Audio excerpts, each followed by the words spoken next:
لەیشی تر دەیزگەل لە تەکسیەکە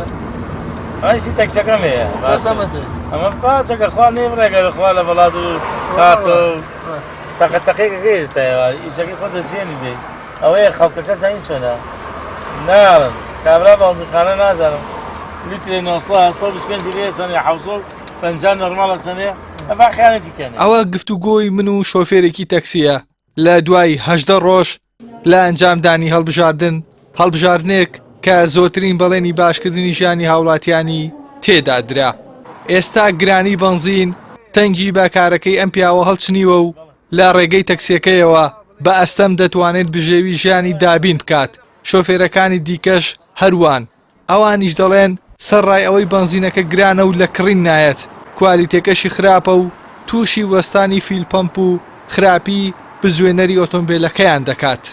زۆر کێشەی دروست کردووە ماقول نییە لیترێ بەنزینی نۆرماڵ بە 740,000 بێت تا ئێوارە 15,000 ئیش ناکەی بێ یعنی 20 لیتر 15,000 کات دەری نایەنێ بۆ سایق تەکسی حەقی وایە فڕێمە بکەنەوە وەکو جاران کار بکەن بۆ سایق تەکسیەکان بۆی بتوانین معیشەتی ماڵ و عایلەمان دابینکەین.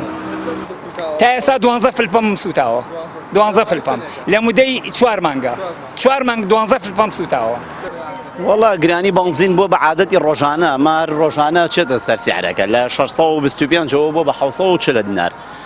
ئەمە بەس حکومەتی هەرێمیشۆ بەس لە وڵاتێمەشا هەیە جیناوە پرۆسێرێکی ئێران کە چەندێکە قەیرانی دارایی یاساری بەنزینەکەی هەروەکو خۆی وایە زەختی لە هاوڵاتیەکانی نەکردووە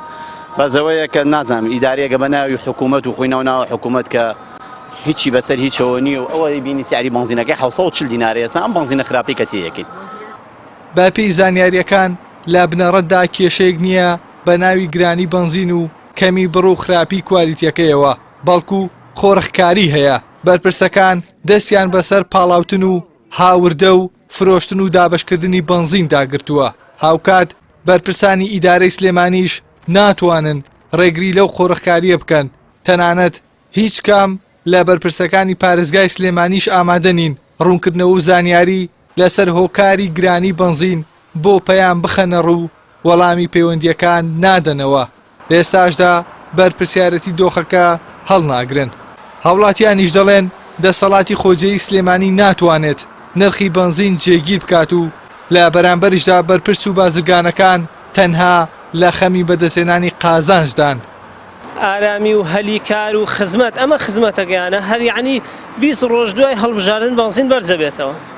ئەبێت چەندەها شتی تریشی بەدوایە بێت نازانم خەڵکە تاکە یعنی بەڕاستی خەڵک پڕ بووە گرانی بەنزین نەکە بەنزێ شەڵا باش بووە کێشە نەبوو هەر مانگەی بێ 2 فێتۆم بگۆڕی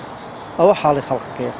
کیروسیا لە گرانێکی وا گرانیان کرد بەس باش بێ وە گرانیان کردووە هەر خراپە کوالیتەکەی هەر خراپە و کەڵک ناخڵی بێزار کردووە. بەگشتی لە پارێزگای سلێمانیدا لە دوای هەڵبژاردنەوە بڕی 50 دینار لە نرخی بەنزین بۆ سەرجەم جۆرەکانی زیادی کردووە ئەوەش لە کاتێکدایە گۆشت و بەرهەمە خۆراکیەکانیش نرخەکەیان 2 هێندە و 3 هێندە بەرز بووەتەوە ئەو گرانیەش هاوڵاتیانی هەراسان کردووە تا ئێستاش هیچ بەرپرسێکی خۆجێیی ئامادە نییە بەرپرسیارەتی ئەم دۆخە لە ئەستۆ بگرێت.